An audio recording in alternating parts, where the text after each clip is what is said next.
دینو دیندار کیجان ستران خویه Strana ke min heye ez pir jê hez dikim kesek ji de jê hez nekirim bez demawê nehatiye ez wisa bawerim. Aha. Ji ber ku gelek stranê min 20 sal derbastim peyra مشهور navû deng دبن. dibin. Ez her dem dibêjim hez helbestên ku navnîşana wan diyar be nexweşin. Ji ber ku tiştê ku zû bê femkirin, zû bê te gihîştin, zû jî tê bîrkirin. Hûn baştir zanin ku helbest bê îmganê, bê cigir, bê Erebî dibêjin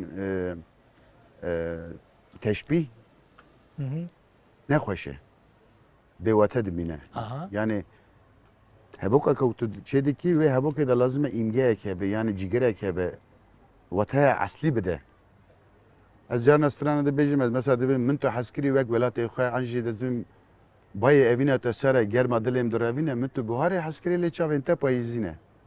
ای Lazim e tiştekî ku dibêjî bi riyekê hunerî riyekê wêjeyî bêjî.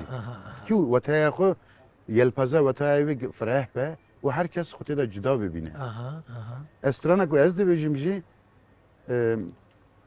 min ji mirinê jiyanek deng kir ji bo ku bigê me te destek çiçek ji zagrosan bi evîn bidim destê te.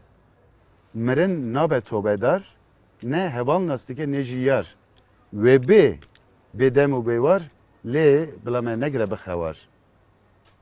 aha Ee, زیده اف نهاتیه ناس کرن Ne hatiye nas kirin ez gelek hez dikim. Stranek 2007'da mı derxistî bu bawerim. Ama nayê wetê ku her stran mecbur e popüler bibe. Hinek stran bu hinek kesayetên Oy. cuda ne. اوه Bu veşartîne ev jî yani nêrî namı